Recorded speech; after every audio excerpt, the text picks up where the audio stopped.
to put a finer point on it, they've surveyed men from around the world, cross-culturally, cross-continent, everything. And it doesn't matter if the guy's 20 or 65 years old, they all say that women are most beautiful when they're 22, 23, is the average, right? So basically from 23 on for women, they're on the decline, right? Like women are typically most valuable to men and most attractive to men around the age of 23. There's a whole bunch of reasons for that. Like there's a notion of fertility, of course, because the primary reason that men choose women is their fertility and their ability to bring them children so they can pass on their legacy, their name, their DNA sort of thing. There's also problems that arise as women sort of get older too, right? Like as they spend time with more men and share their bodies with more men, their value becomes less and less because they carry more and more baggage. Like a lot of men see that as a problem too, right? So there's a lot of things that exist as kind of women lean into their 30s. And I mean, one of the things that I'm trying to do with the show, when I have this conversation, I'm just trying to have honest conversations and open dialogue and some back and forth discussion with women, and hold up a mirror and just say, hey, look, there's a few things here that you're probably not looking at, that you've been ignoring, that you might want to have a look at and contemplate. So I know it's not going to change any minds in like 5 or 10 minutes or anything like that, but I think it's worth a conversation. So what do you think that women over 30 bring to the table? Well, I don't care about their job, right? Because I've got my own money, and women don't share their pot of gold with men anyway, right? It's men that are willing to share their pot of gold with women and, show them a good time and a life and bring them along for cool shit to do. It's not often women will be like, hey, I'm going to go to Greece for 3 weeks in the summer, but I know you're broke as fuck, but I'm going to take you along with me because you're a funny guy and you're nice, sort of thing like that. That's not usually how it goes. Like they'd rather go with their girlfriends, right? Or go solo and just find a guy over there to have fun with, sort of thing. So it's certainly not money.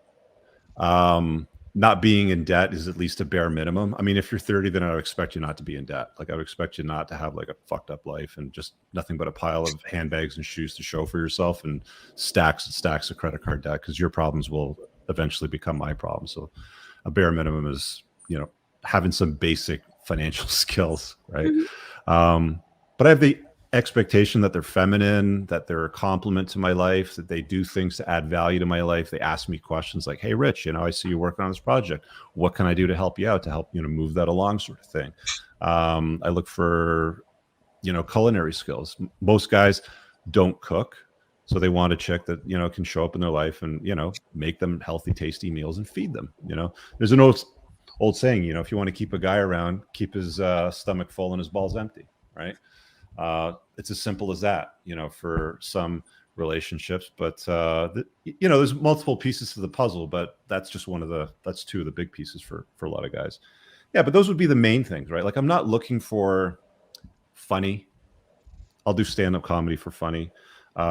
Loyalty. Would you say loyal, fun, and honest? I kind of expect her to be loyal, fun, and honest, if she's going to be around me, like as a bare minimum. Like she wouldn't even get the time of day if she was disloyal, not fun, or not honest. Like if she had a pathological lying trait to her, like I would pick it up pretty quickly, right? If she was dishonest, I would pick it up. I would expect loyalty out of a woman. I mean, if you're going to come to me and say, hey, Rich, I dig your vibe, where do we stand? I don't want to share you. Other guys are invisible, blah, blah, blah. I would expect loyalty. It's like unquestionable. Like you're with me now, I own you, like you're mine, sort of thing. Not in the sense like I own you, like you're on a call, or like you're my dog, sort of thing, but you are now mine, and that's final, right? So those would be the things that would be standard. But there's other things that come along with that, for guys too. Like there's detrimental things, like is she a single mom? She bring kids from prior relationships into my life. That's going to complicate it unnecessarily. As she shared her body with 30, 40, 50 other guys, that's going to complicate my life. That's going to bring baggage. She's probably going to be alpha widowed by some of these guys. She's probably going to have some guys from her past around, which I'm not going to tolerate, right?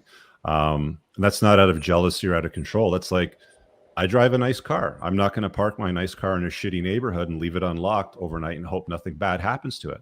Something bad is probably going to happen to it. So if I have a gal in my life that wants to hang out with guys that she was intimate with in the past, something bad is probably going to happen at some point, right? Because if I expect loyalty, then I need to make sure that she's going to be loyal and that I'm not going to allow bad things to happen, like parking my nice car in a shitty neighborhood sort of thing, right? That's when bad stuff starts to happen. So like towing the line, being a compliment to my life, you know, I'm going to use the term letting me lead, because I think that modern women today probably want to hear it that way rather than following my lead, you know, and encouraging greatness and that leadership to grow and, you know, facilitate into what it needs to be. Because women have a hard time with that. You know, they want to sit down and they want to have like a conversation about equalness, right? You know, we're equal partners, and, you know, well, I'll just take out the garbage this time. Or, okay, well then, are you going to shovel the driveway too? When there's a bang in the night and we're lying in bed together, am I just going to elbow you and be like, okay, well, you get this one because I washed the dishes tonight, right?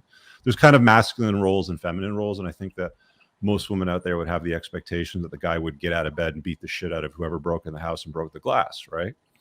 And they want to be protected. So like there's all of these moving pieces, and it's not as simple as, oh, it's a 10 or 25 piece puzzle. I think there's a lot of pieces to the puzzle, and there's a lot of understanding that has to come from both places.